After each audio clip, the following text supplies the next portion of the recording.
I will come back to you. Number one, all African people are one family. Whether you're in Senegal speaking Wolof or Mandingo, whether you're in South Bronx speaking Ebonics or... It's time, man, that you guys lobby the African Union because Africa owes you a debt. Save your breath. We need money because the average Ghanaian needs money to chop. Think about that. Kojo Lewis was in the US by 1860. So why should Donald Trump be any more American than the black folk who arrived there before his own grandparents? This is the statue of Mzee Jomo Kenyatta, the founding president of the Republic of Kenya. Sitting majestic at the KICC, well honored, well remembered. Is that the case for Dedan Kimathi? Let's find out. And this right here, this is the statue of Dedan Kimathi, Field Marshal Dedan Kimathi. This is the man who's responsible for Kenya's freedom, and not just Jomo Kenyatta who became the founding president. Why do you believe people are chopping your money? It's this guy right here. That's one of the reasons people are chopping your money, if you want to find out. So stick around. Let's hear more about Field Marshal Dedan Kimathi.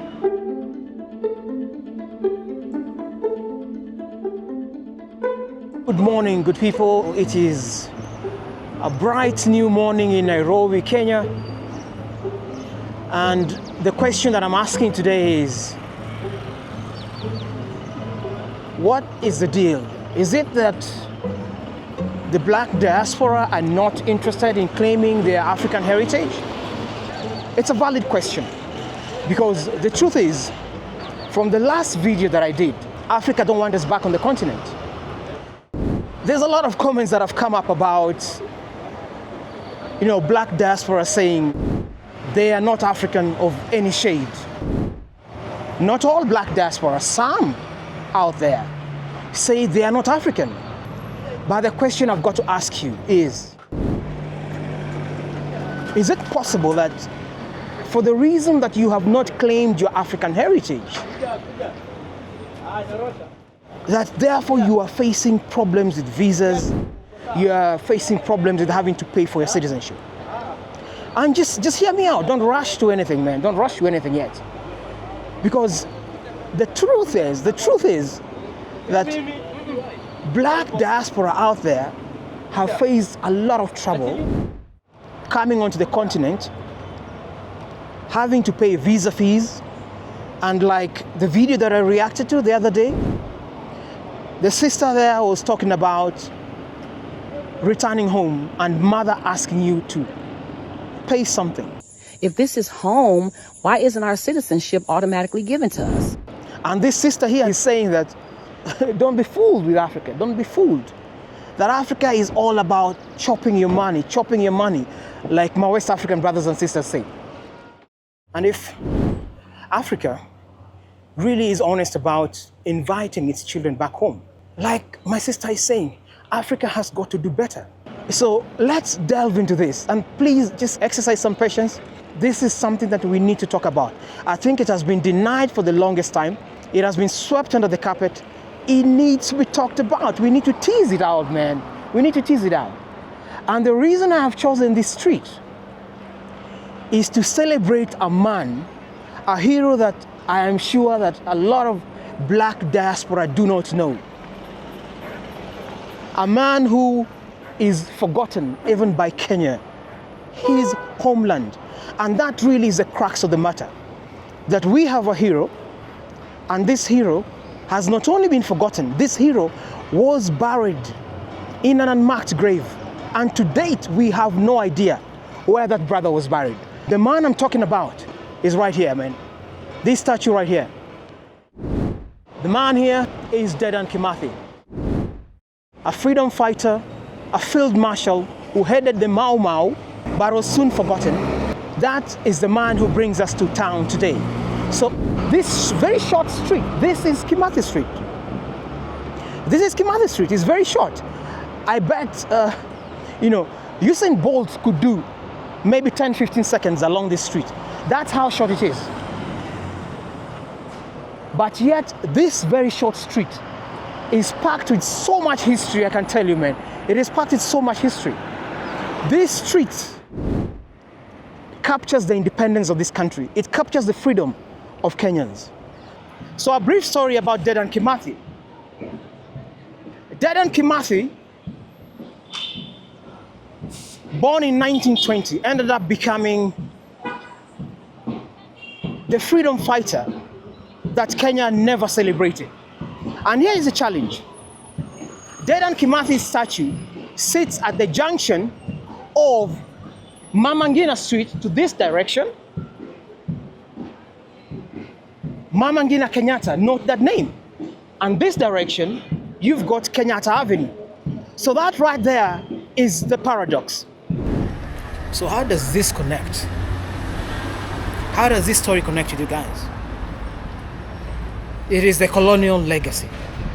That is the connection. And I'll show it to you.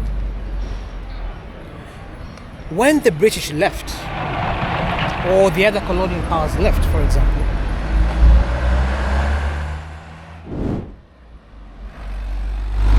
when the British left, they left a legacy of colonial rule. The founding fathers in Africa, and yes, majority of the time they were fathers, there were seldom any women, were men who were trained in the colonial time, who got a Western education, indoctrinated when it comes to the running of bureaucracies. So they largely borrowed from the Western colonial master and soon became the first bunch of elites in Africa. And what they decided to do is to ensure that there was continuity. Let me set you to rest that Kenyatta has no intention whatsoever to look backward. So rather than indigenize African countries, they maintained the same networks, Some of you heard Kenyatta, the same systems that were in place by the colonial powers. Even things like aid have continued. They still go back and forth to get funding from these people. And because of that, Africa has never really been able to free itself and be able to run its affairs without having external interference. That is what has continued to date. So that there is that tentacle, that reach of the neocolonial power by Britain, by US. We see it in Congo, we see it in Kenya. We saw President Ruto just the other day in the US. And really that is just for American interests. That is a reality that you're facing out there. And because of that fraternizing, African leaders have failed to scrutinize what the colonial powers have continued to do on the continent of Africa. The global north have continued to have a presence. When you even look at their embassies in the country, for example, on the continent, they collect billions of dollars in visa fees. Money that is never given back to Africans. Money that is never given back to citizens who are seeking to travel to the West. And they could be traveling for many reasons. Yes, some are trying to get crossing the Sahara in search of a better life, to improve their lives for economic reasons. Some are refugees, but also a good number are expats. We now live in a global village. So obviously, there is a push for people to try and get knowledge, to travel the world, to understand what's happening across the world. The global north has taken advantage of that. And they do it without question because that system that was inherited by the founding fathers has been kept in place. So they have ensured that you are not able to challenge what they do. Because African leaders have by and large tended to play to the whims of the political bureaucratic West. That is a reality. So if you think that Africans are taking loads of money from you, they're chopping your money, you'll be shocked, man. America and other Western powers are chopping so much money from Africans. The average American will get something like a fee of $100, to get a visa to the country. The typical African who's trying to travel to the West pays anything from $300 to $500 because there's a number of things that they have to pay for. That money never gets back. Matter of fact, I've got a relative who's trying to travel just the other day. She never managed to travel. Why? Because she paid over $300. She still did not get a visa to travel to the US. How do they do it? Because African leaders who are working in cahoots with them are failing to call them out on this. Look at other colonial powers maintaining a grip through their embassies, maintaining a grip through their aid, because what that does is that the donor funding that they bring to Africa comes with conditions. And these conditions ensure that African leaders are manipulated through and through. And you ask yourself, how come they never see it? Yes, they see it. The difference is they benefit from it. And because they benefit from it, they have left the foreign powers to run Africa, rob from the continent. As they benefit, as their cronies benefit, as their children benefit, as their kids go to the Western capitals to study, to build their new empires, they even invest abroad. And of course, we now understand that It's not a very nice world. this is Donald Trump era. By all putting America first, we have to put our... The man wakes up every other day with new policies, kicking people out, tariffs on China, tariffs on other nations. America is now fighting in Canada. Those are the realities you're facing now. Much the same, we also have a president We are the first who comes up with policies every other day. humanity. Beginning January 2024, Kenya will be a visa-free country.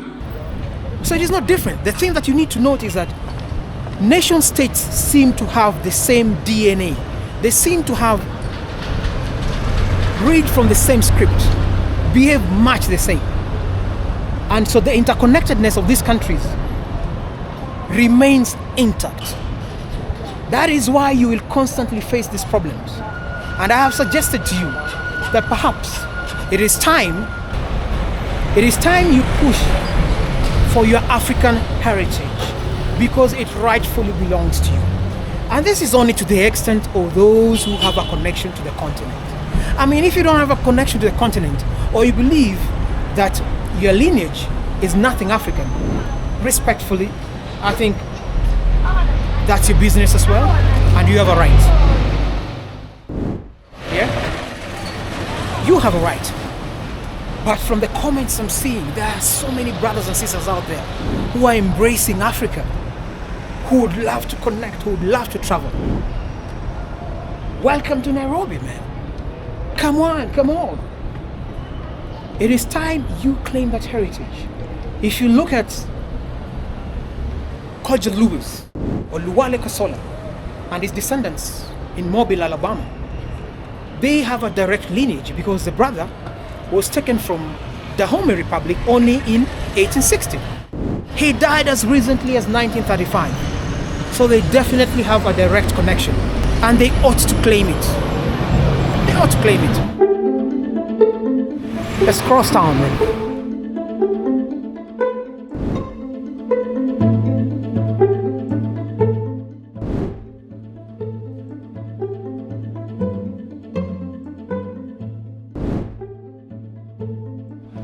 So I don't know what you guys think. 1619 was the first ship that docked in Jamestown. About 20 Africans were captured and taken to Jamestown. So that's over 400 years now. But there is a good majority who can't trace the lineage to the continent of Africa. It is time that black diasporas take their claim on the continent so that we don't carry on with the same story that you are being robbed every time. You are paying these fees and yet you believe this is home. So if you believe this is home, I want to throw a challenge to you. And I wish this could get to UmarJohnson and the young leaders and middle-aged leaders who are pushing the agenda to have Africa connect, Africans relate. Number one, all African people are one family. It's time, man, that you guys lobby the African Union. That has got to be the starting point. Because Africa owes you a debt. The kingdoms, the kings that sold you for trinkets owe you a debt. The Dahomey Kingdom is now Benin.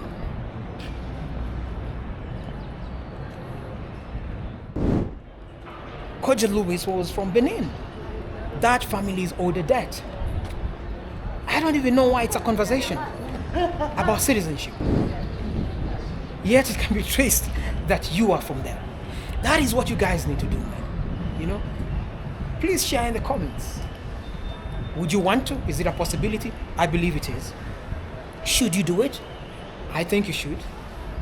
Brothers and sisters on the continent, share your thoughts too. But I believe that those who have that yearning should not all be of my stopped. ancestors, we were reunited, and it was just a wonderful feeling.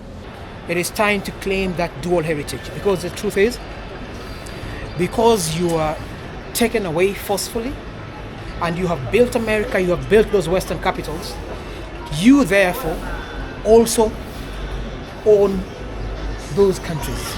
You have a stake in those countries. I have shared the example of Donald Trump here before. So if you didn't hear it again, I'll say it again. That Donald Trump only came to America through his grandparents. His grandparents went to the US only in the 1890s. In the 1890s, think about that. Kojo Lewis was in the US by 1860. So why should Donald Trump be any more American than the black folk who arrived there before his own grandparents? You know? I know if you voted for Donald Trump, that's for you, man. But the conversation here is about heritage. The conversation here is about your dual nationality and whether you should embrace it. I think you ought to embrace it. I think you should take advantage of those two worlds. That you can be able to travel to Africa when you need to. You got your passport, you got your American passport. The only difference is that, like I was talking about, African states have never been able to fend off the interference by Western powers, largely because of that neocolonial influence that they've sustained, and because of the error that was made by the founding fathers. America prides itself in exceptionalism.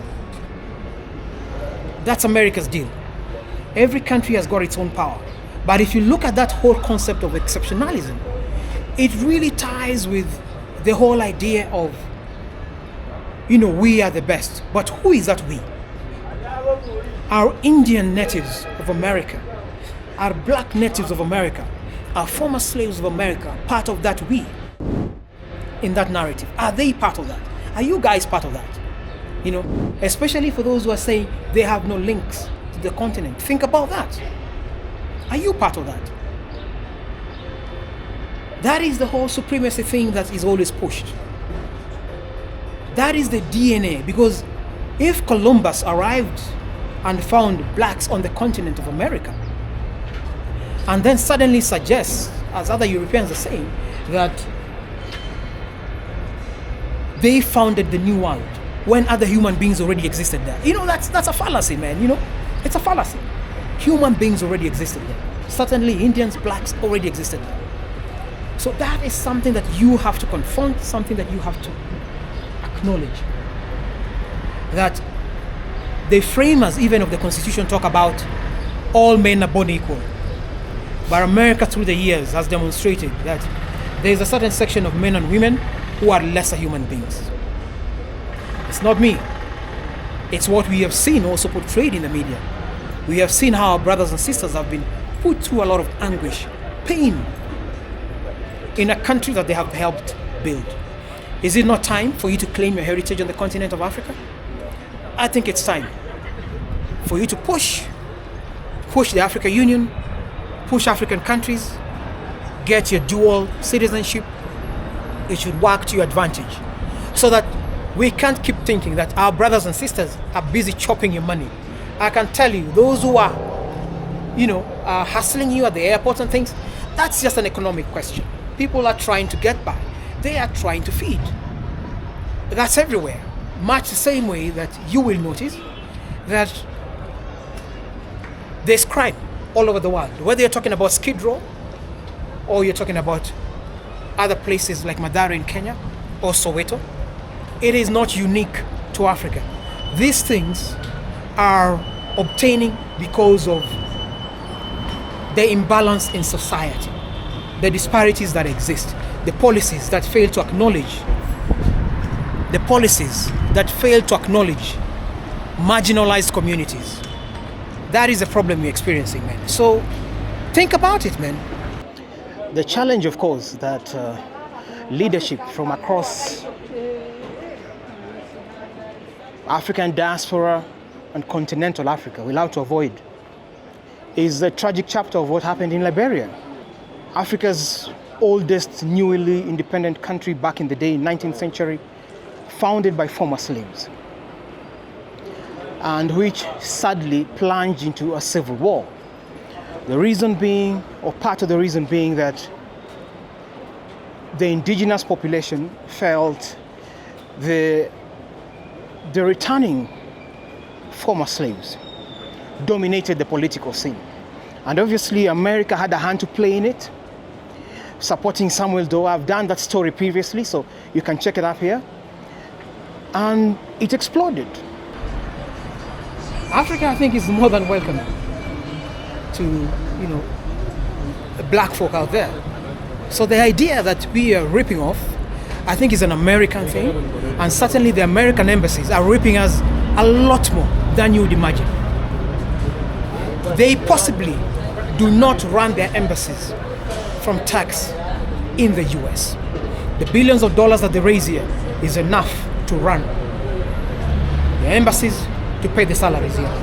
If you ask brothers and sisters here, some of the very men who also sit at those counters are brothers and sisters, just like me and you. And they will stop you from getting that visa. So it won't matter to them, because they are ensuring that America's policies run as the state of America wants. One time, I remember from history, that Malcolm X used to talk about the house nigger. And I use that word very reservedly. Here, what we have are collaborators. And back in the day, especially the colonial time, we called them home guards. So the home guards sustained the colonial powers. There is a rudiment of it.